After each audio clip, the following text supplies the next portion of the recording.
Yeah. Okay, the Gentry Podcast. I know that you will be loving it. We here to break it down so that you start to understand your local government. Who are the leaders? Time to get active, do something about it. Dealing with jobs, the workforce, and affordable housing. Motivate and inspire. Elevate, take it higher. For the next generation. Knowledge is power for your community. Giving you the info that you really need. Time to make a change and a difference. Tune in, don't miss it. It's the Gentry. The Jentry Podcast. The Jentry Podcast. Making a change, switching it up. Hello, and welcome to the Jentry Podcast. Today we have a special guest. I won't dive too deep into her background because I'm excited to say that we are going to do that with her. But we have Heidi Balderree. She is a Utah State Senator and brings a plethora of experience and incredible background to the show today. Heidi, how are you doing? And thank you for being here. Great. How are you, Jonathan? I'm doing very well, thank you. But before we get too far, I just want to dive in. What is the special sauce of Utah? Well, Utah's great for a lot of reasons, and we've got some fun statistics to share, but we are the number one state overall, according to U.S. News World and World Report, 2 years in a row, just being the best state overall, number one. And not only that, but according to the rich states, poor states, we have been 18 years number one in economic outlook. So there's something special that's happening here in Utah. And we're the number one for social mobility, number one for employment, number two for small businesses, number two for education. We're the best state to move to. We're the most independent state, according to Wallet Hub. We have the best job environment. Again, U.S. News World Report, hottest job market. And we have the highest volunteer rate in the nation. That's incredible. What do they say? Men lie, women lie, but numbers don't lie. That's right. That's right. It's very impressive. Just following you guys in the news, it's always Utah for innovation, for small business, places to live. Even the cities, like I've seen Iron County or the county, I've seen Provo just on Wallet Hub. I've seen a lot of Salt Lake City, so many different places. It's incredible what you guys are doing there. But let's take a step back. What led you on this journey? What was your childhood? Did you always know you wanted to be a state senator? What was the journey like? So I would say I'm an accidental politician. I was raised, from my family to love my country. And as a young adult, since I reached the age of being able to vote, I have voted, back in the day. I might date myself, but, subscribe to the print newspaper. Now it's, online subscriptions. And when the elections came, whether it was a primary or general election, you could find me researching the candidates and the issues. And then I was busy being a mom and and wife and, community and civic participant. But that was kind of my basic level of citizenship 101 until something changed. And what happened is, there was a state decision by the legislature that affected my city and my surrounding cities. And so I decided that I was going to do something about it. What I envisioned was I'm going to attend a cottage meeting and I'll probably end up passing out some flyers. That was my expectation for what was going to happen and what would be my level of involvement. But boy, was I wrong. So, there is a phrase that now means a lot more to me. And that one is, if you're not at the table, you're on the menu. And that is how I felt. And so I started getting very involved. And what happened is I learned how to navigate the legislative process. I learned to organize rallies and assemblies. I wrote op-eds. I was featured on television and radio, not by choice or by background, because my graduate and undergraduate degree had nothing to do with politics, but simply by interest and volition. So anyway, this particular issue, I gained bonds with former activists and eventually became a trusted resource for my community. So at this point, the city council members and mayor were calling me when they needed people to come in and speak and give public comment. And then I found myself with my hands in other pots. So, there was an issue with the dump that is located behind my home and they weren't following the rules. So I found myself at a Utah County Board of Adjustment meeting. And then I found out that my county commissioners wanted to give themselves salary increases. So I found myself testifying at a county commission meeting. And then I helped other good people get into office. I helped get them elected. And then I started getting involved in party politics and was elected to a position there where I served for 2 years and continued to help other good candidates win and get elected to office and support them. So I did this for a very long time. I started volunteering with a nonprofit political organization for several years. Eventually, I ended up working for that organization. And then one day, the senator for our area announced unexpectedly that he was resigning midterm. So before his term finished, there would be a year and a few months left remaining in his term. So a special election was held. There were 13 candidates. I came out on top and became the senator on October 17th, 2023. And I've been senatoring ever since. Although I must say, actually had to, because I was only going to fill the rest of this short term, I had to turn around the following year and run again. And so I did win that election as well. This time there were only 3 candidates, so not quite as difficult as 13, but I came out on top, and I'll be the senator for the next few years. Wow, what a journey. I say this a lot, and it's because I truly mean it. I love when people are called to lead. It's not that this was everything that you wanted to do, but different situations, different experiences. You were literally called to come testify, to come be an asset to your community, and then that led to you running. And I truly believe in servant leadership, and you truly embody that, and it's very impressive. And then not to mention, wow, 13 people, that is quite a large number, winning and then having to then rerun and then winning again is very important and very powerful. Over that time that you've been in office, how has the role evolved? What are some things that may have changed in how you lead since being in the seat? So interestingly enough, when I first take office, since it was midterm, what typically happens is rather than shuffle the deck, you move one domino, the rest fall. I just was given the assignments that my predecessor had. One of them, which was being the chair of Social Services Appropriations. So Social Services Appropriations is the largest part of our state budget at $8.4 billion. And I became the Senate chair for this committee, deciding where the funding was going to go for the biggest part of our budget. So that was a big lift. And I actually, the Senate president asked me, do you think you can handle this? And I said, absolutely. So I did. And fortunately for me, I had spent over a decade being involved in local politics, as I mentioned. And so even though I had this short porch between October 17th and January 17th when our session started, I think I was able to get up to speed quickly because of all the legwork that I had done over the years. I didn't know that had been prepared for such a time as this, right? And so I knew the legislators by name, and I knew the process. So now I know politics even more intimately. I was well acquainted before, and now I know more, but I'm still learning. So the things that have changed since when I first got in and the second session that I had this year were very different. So instead of we had different committee assignments given to us, and I had the opportunity with my new committee assignments to learn even more. For some reason, I thought it would be easier just because it was the second year, but nope, new assignments. This time I became the Senate chair for Public Education Appropriations Subcommittee. So this is the second biggest part of our state budget. And it's really neck and neck with our number one, because our number one part of our budget, our base budget is $8.4 billion. Our public education budget is $8.3 billion. So very big assignment, but I'm a former teacher, educator, have 4 kids. This is a sweet spot for me. And so I was very happy to take on this assignment. I got put on judiciary, another new committee for me, another opportunity to learn and grow. So, just when you think you're set, you're not. This is one of the things I love about being a senator.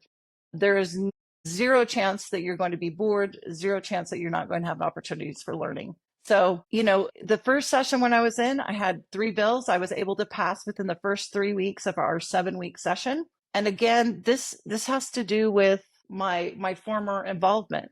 And I think I see this now. We actually just had a special election to replace our former House Majority Leader who lives in my city. And he was replaced I think there are 5 or 6 candidates, one dropped out for office, another grassroots activist who had been attending the legislature for 10 years just as a citizen. And this person took office. And this is the beauty of grassroots, is that people know you, people trust you, and that counts for something. And in Utah, it's different than other places that I've lived. I grew up in California. I've lived in Washington State, Pennsylvania, Idaho, Japan. It's a very different environment. We have, thanks to our caucus system and our grassroots party, we are able to become, legislators, and anyone has that same opportunity. It's beautiful. I would just say that one of the most important things I've learned is to collaborate. When I had that short porch between October and January, the first year,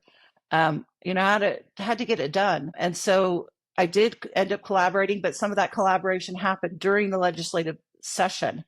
With the longer porch in a full year in Utah, we have a 45-day main session with 1 to 2 interim days per month, most months of the rest of the year. So we're kind of limited in what we can do in the main time, right? Whereas California, say where I used to live, they have a full-time legislature. I love our system. It forces us to be judicious and get things done. This time, the more stakeholders that you can bring to the table, the better the legislation you can craft, right? Because if you can find those objections early on, and then you can find the solutions before, rather than have a floor fight or, and your chances of success, of course, increase exponentially. But really just getting all the stakeholders to the table makes for better legislation. And you'll see probably fewer amendments and things to your bills in the years to come because you spent time on the front end rather than the back end.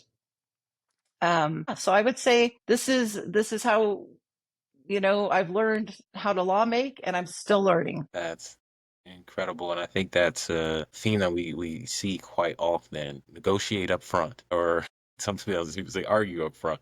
But with the more you can do up front, I think the better chance that you have of making that change that you're looking for. I have to just take a step back for our viewers, because we're learning so much about the process with you. And I always say half of our viewers are municipal leaders, so they're right there with us. And then half of them are young people that are in college and thinking about a municipal government job, or young people that are in their MPA or going to get their MPA. So that's the other half.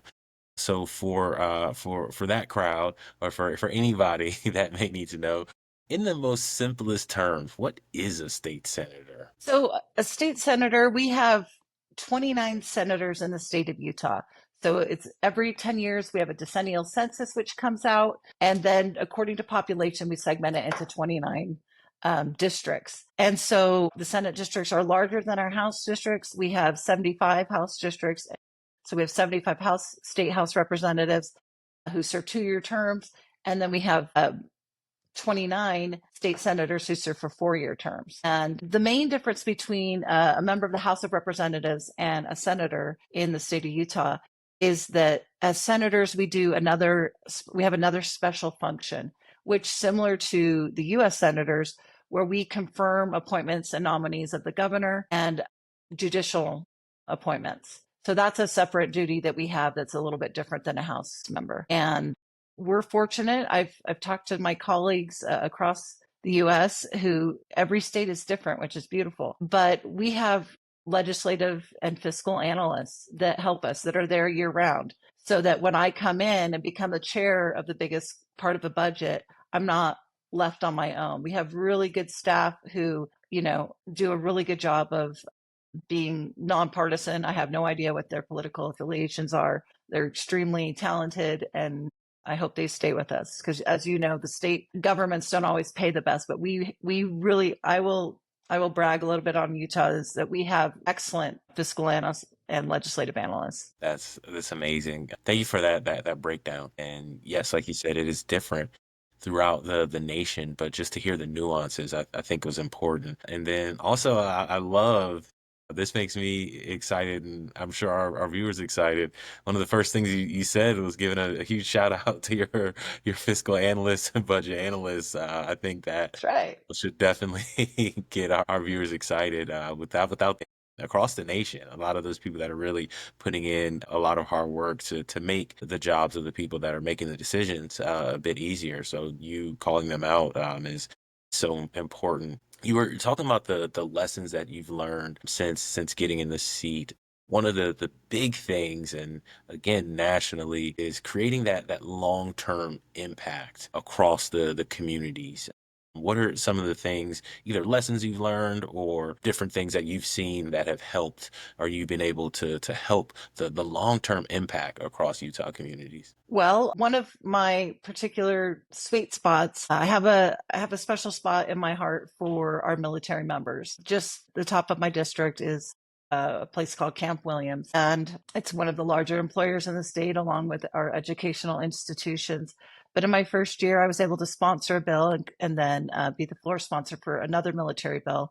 This year, I passed the first of its kind legislation for our military members. Is actually the Department of Defense has looked at this legislation as model legislation and saying, we want other states to do what you've done in Utah. And interestingly enough, it's about these connections that you forge just as friends in your community. I have a special friend in my community who happens to be in the military who presented this idea to me, because heaven knows I do not have the monopoly on all good ideas. And often these ideas will come from constituents or someone you know. And, you know, even if it's an idea that comes from another state, and I'll talk about that later, but I have a bill for next session that is modeled after something that Pennsylvania is doing. So basically this year we have, as I mentioned, many military members in our state, and they are in what we call our Utah retirement system. And in the Utah retirement system, as most often companies will have a vesting period before you will receive your portion of the 401k benefits.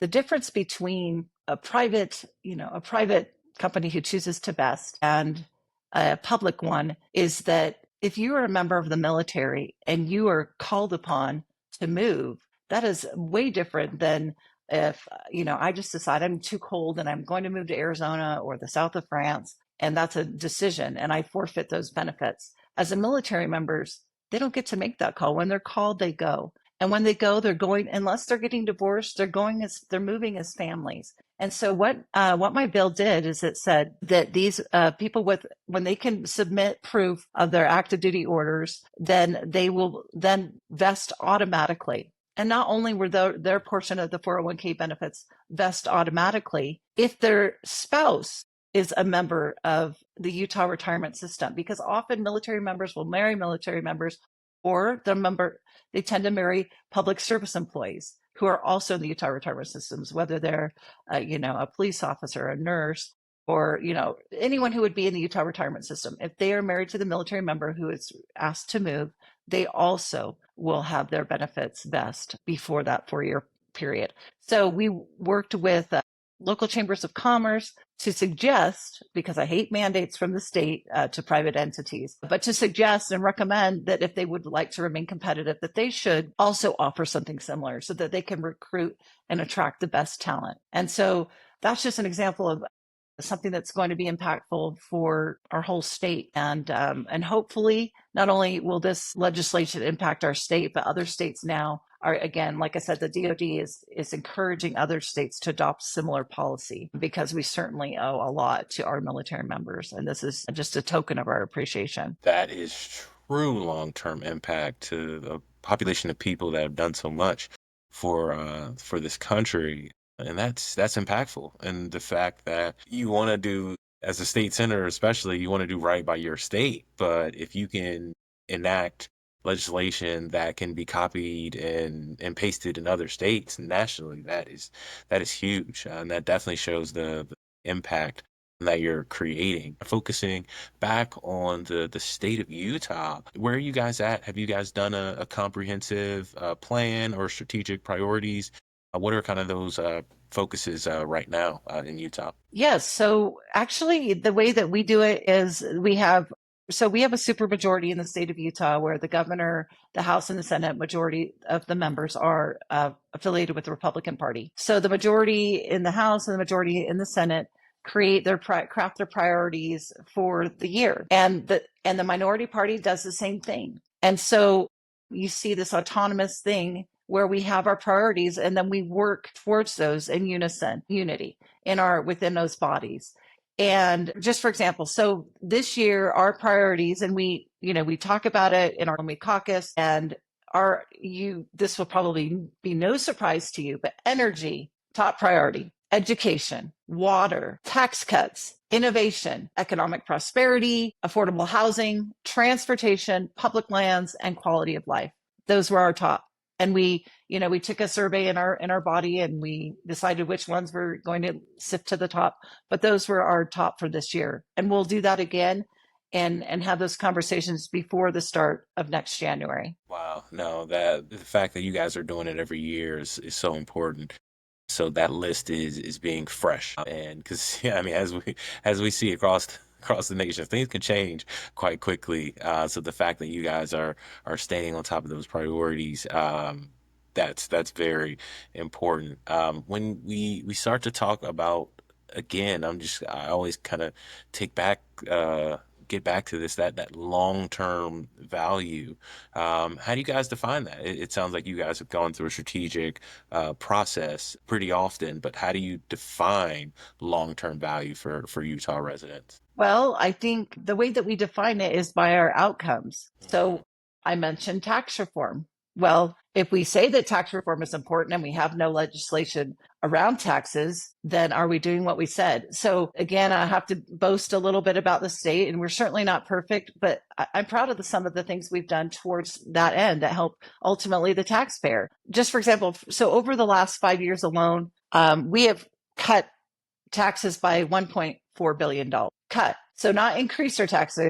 We also eliminated the income tax on Social Security for households earning up to $90,000. And we increased our earned income tax credits, our EIC, from 15 to 20% of the federal credit. We are a very family-friendly and business-friendly state. And so in that vein, this year we provided a child tax credit for businesses and that would build and operate a childcare facility for their employees. And we also expanded the child tax credit. So it used to be from 1 to 4 years old. It is now, we got either end of it, it's 0 to 5. We also provided a double dependent exemption for children in the year of their birth. So if you have a child or someone you know who does, you know how expensive that can be. Yeah. So basically in the qualifying year that a dependent is born, Utah taxpayers can claim this child as an additional dependent on their Utah tax return. And it allows them to count the new child twice for exemption purposes in that specific tax year. So they would count the dependent on both line 2A for dependents age 16 and younger, and line 2C and 2A for people who are born in that year on our Utah TC 40 tax form. So when we set out to do something, we do it. And it's really, that's the beauty of the responsiveness of state government. I think naturally it's frustrating at the federal level when things move so slow, but it's also protection and a check and a balance. Things probably should move more slowly the more people that they affect. And so, I think this is a really sweet spot to be in state government. I'm a former chair of the Utah County Planning Commission, so I participated at the county level as well. But I really have a strong love for what I'm doing right here on the state level. And it's so gratifying to see something from its inception to completion. It's just a beautiful thing to see happen. That's incredible. And yes, I have a son that just turned 1 year old, 1 year old. So I feel like I'm right in that population. That was my first child. So I'm right in that population of people that you are directly benefiting. And then I love the emphasis on childcare as well. As my wife and I are kind of getting to that point is where we're looking at daycare, and it's so important. And I talked to the economic development director in Salt Lake City, and she was saying how much quality of life is now pushed towards daycare and childcare because it is so important. And if we're thinking of moving, if we can't find the right childcare, we're gonna have to go to the town over or the city or even the state over. So it seems like you guys are doing a ton for both businesses and us young families. So It is very much appreciated, and I know the community members definitely appreciate what you guys are doing. And I always believe, and we at Gentry truly believe that the goal is to be able to work, retire, and invest in your own community. So I already hear a little bit of it, but if you could even tease out more how you guys are kind of creating that cradle to grave community. So yeah, in my stage, young family, looking to expand our family through. We've expanded our family through now we're retired and maybe want to get rid of the bigger house and find somewhere where we can still live in the community and age in place, but we don't need 5 bedrooms or however big that house is. How are you guys from the state level kind of effectuating change to make that cradle to grave community? Yeah, so I'll go back to the workforce again. And something I hadn't the opportunity to mention is, sometimes government is the problem and not the solution. For example, with regulation, right? And our current administration, our governor and lieutenant governor, when they first took office, they said we are going to go industry by industry and look and see where there is unnecessarily regulatory burdens that we can eliminate, right? Because if it's not about safety, government shouldn't stand in the way. And so occupational licensing reform is something that I worked on before I became a legislator, and it's something that I'm actually working on now. There was a bill from my good friend and colleague, Representative Tracy Miller, House Bill 410, but basically back to this childcare crisis that costs us billions of dollars a year if we need to have access to increase our supply. And having those on-site proximal facilities is really important. But here was a regulation that was becoming a barrier. So her bill said, let's remove local ordinances because, cities are political subdivisions of the state. Let's remove those local ordinances, such as allowing daycare centers, not requiring them to have a separate kitchen. So now they just need to have a warming kitchen, but they don't have to have a full kitchen. Imagine what a remodel might cost to add a kitchen. It might be 100,000, 50,000. And how many people would love to do daycare, but they can't do that. And so just softening that regulation to have that regulatory burden only be a warming kitchen is going to allow more people to enter the marketplace. It's like Ronald Reagan said. He said, the best social program is a job. And if we can get more people to work and working, of course, that helps the economy. There's a trickle effect. And speaking of regulation, you mentioned housing. Housing is a big deal. Utah, my 27-year-old daughter just bought out her first home for $520,000. And the median home price in the state of Utah currently is $599,900. So almost $600,000 is the median price. That's not something to brag about. It's something that we need to work on. So what can we do for regulation? I don't know if you're aware of this, but 25 to 30% of the cost of a home is actually due to regulations. So the home builders are requiring with this. So we're looking to create more affordable housing by bringing down the cost of a home, by minimizing, unnecessary regulations where safety is not involved. Back to the taxes. How is that going to help people, whether you're retired on a fixed income? I mentioned what we did with Social Security benefits. That was important for those on a fixed income. But we also continue to chip away at our income tax rate. Of course, we know there are states with 0% income tax rate, but really one of the things that Utah has, I think, a mandate to work on is in continuing to lower that rate. Because if we look at our neighboring states, Arizona, for example, has a 2.5% income tax rate. And we are losing our competitiveness by having a higher income tax rate than other states. Well, it's not as high as other states that I've lived in. We certainly have some work to do there. And we can foster innovation by allowing businesses to test new products and services. One of the things that we did, again, Utah did it first, was we have what we call a regulatory sandbox. And a regulatory sandbox basically allows for companies and industries that are brand new, let's just say AI, to come and test and practice without the burden of regulations until we figure out what that regulation needs to look like, if any. So the Supreme Court actually just extended that sandbox until 2027. And so, of course, that is bringing and driving innovation to our state. My district in particular is in what we call the Silicon Slopes. And of course, I grew up in the South Bay and East Bay of San Francisco. But the Silicon Slopes here is in the heart of my Senate district. And we have technology just rampant. And we're home to companies like Adobe, Qualtrics, Vivint, Pluralsight, Domo, et cetera. And with this regulatory sandbox, it allows people to experiment until we can figure out what policy recommendations or regulations are needed. And this fosters our innovation. That's very interesting. First, everything you said about childcare, I appreciate, and the housing, just understanding how much regulation affects the actual cost of the end user, who's the everyday American, and even bringing up your daughter. So we want to make sure that we're able to maintain safety. Obviously, that is the goal, but where things can be changed, you guys are making those changes.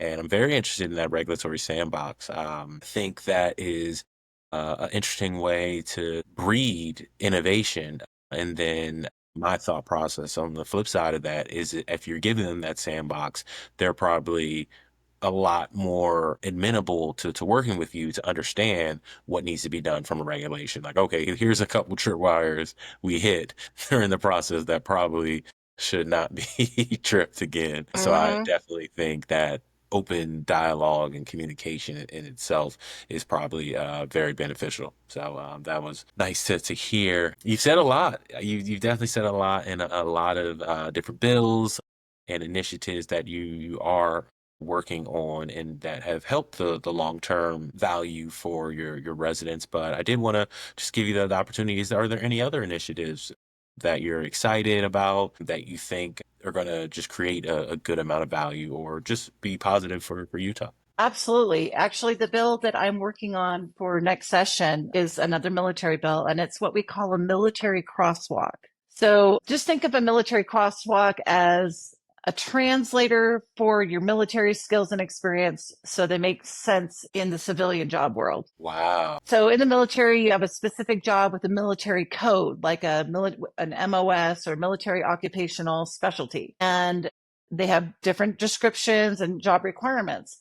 So a military crosswalk acts as a bridge, helping you to see how the skills and training that you gained in the military are linked to your MOS, match them up to civilian careers and the skills that the employers are looking for. It's going to help military people identify their skills and ability in military terms. And, this is another example of taking good ideas wherever they come from. The state of Pennsylvania has done this for about 3 years. I looked into it last year. They said, we're not quite ready. Talked with the Department of Professional Licensing, Department of Commerce, and now we're doing it. This year, technically 2026, are going to run this bill. It's a huge undertaking where we actually will need to grant rulemaking authority to the department so that they can translate this experience into licensing so that these military members are not going and spending redundant money or time on skills that they've already learned.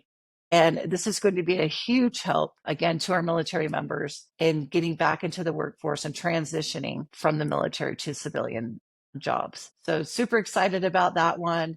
You may have heard that Salt Lake is hosting the Winter Olympics in 2032. And, that comes with some challenges. We've got some critical infrastructure needs, transportation. We've got a lot going on, actually, in the next 10 years. We have one of the most iconic buildings that people may be familiar if they visit Salt Lake. We have what's called the Salt Lake Temple, and they are going to be hosting an open house from for 6 months from April to October 2027, where we expect 3 to 5 million visitors. So, and then all the visitors from the Olympics. So transportation and capital investments in our infrastructure are going to be huge. We're looking at double tracking some of our front runner. We're not quite to China with a 300 mile per hour train or Europe with a 150 mile per hour train, but our front runner is 79 miles per hour. But we've got room to grow our transit needs. And of course, one thing I haven't mentioned yet is energy. Energy is going to be a huge part of our state's focus, because not only is it an economic driver,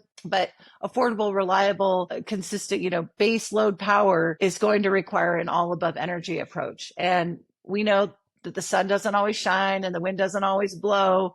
And our energy costs, our affordable energy, attracts people here. It affects our cost of living. We're looking at SMRs, or small modular reactors. I'm the daughter of a nuclear engineer, so I am very comfortable with nuclear energy as being safe, affordable, and reliable. A small modular reactor can power an entire city. And depending on the size of your city, you may have extra right to sell. So our ability to keep up and be competitive, not only domestically, but internationally, is dependent on our ability to move forward. And energy is a huge part of that equation. So water is another one. Utah's the second driest state in the nation. And there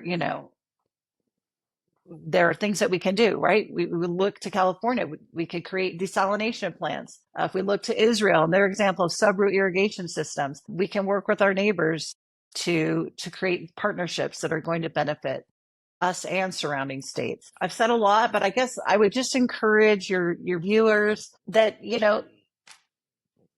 don't wait to get involved. Start small, because for too long, especially, for a long time as a mom, I was, told politics, that's for other people. It's too messy. It's too complicated. It's just too far removed from my daily life as a parent, a caregiver, community builder. But I'll tell you the truth. Politics needs moms. It needs gardeners. It needs physicians. It needs police officers. It needs people just like you and me. And it needs our wisdom, which is different. It needs our compassion, our grit, and our lived experience, which is, again, unique. And we know, for example, myself as a mom, I learned how to manage chaos, stretch a budget, diffuse a tantrum, and negotiate like a pro, all before breakfast. So why not bring those skills to the school board, the city council, or even the state legislature, and who knows, even Congress or president of the United States. So whether you're a mom, a grandma, a grandpa, uncle, butcher, baker, candlestick maker, get started today, because if you can do even just one thing, you can make a difference. And my favorite proverb, it's an African proverb, and it says, if you think you're too small to make a difference, try spending the night with a mosquito. Very fair. Wow. Yes. When I think about my sister, who once was a single mother, she's married now, but was once a single mother, and just all the skill sets that she has. Like, she's a project manager for a cybersecurity company, and she was like, I learned more about project management being a single mother than I ever did in my career. And then my wife now, like, who's amazing, and just the skill sets that she's learned since being a mother, and that I've learned as being a father. It's like, those are the real people that can effectuate change. And I know I shared a bit about you about the survey that we did. It was about 261 Gen Z generation, and the big thing for them was not the money. It was the impact that they can make. And you're just showing how you can truly make impact. And it could be from the community level all the way up to the state legislature. And I don't know if you were foreshadowing. Are we going to Congress and the presidential office next?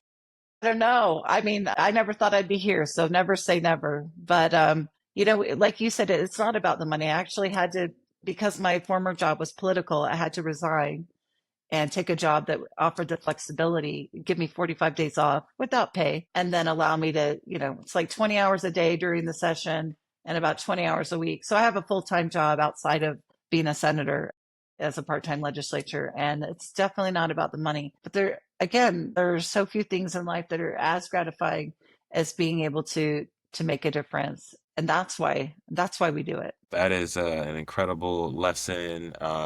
And you're living it. You're living the value of impact over just the financial gain. And I know our viewers are going to love that. So for everybody at Jentry and our viewers, Heidi, I just want to say thank you so much for being here. I've learned a lot from from what is it, the legislature, no, not the sandbox. What was the sandbox? Regulatory sandbox. Regulatory. I kept saying registration in my head. The regulatory sandbox. I'm like, wow, that is an interesting way to spur innovation to everything you've said, making that connection of community activists to mother to the legislature. I think those are things that I'm taking away and that our viewers are taking away. So I just want to say thank you to all of our viewers. We appreciate you, and we'll see you next time on the Jentry Podcast. Thank you so much, Heidi. Thank you. Bye-bye.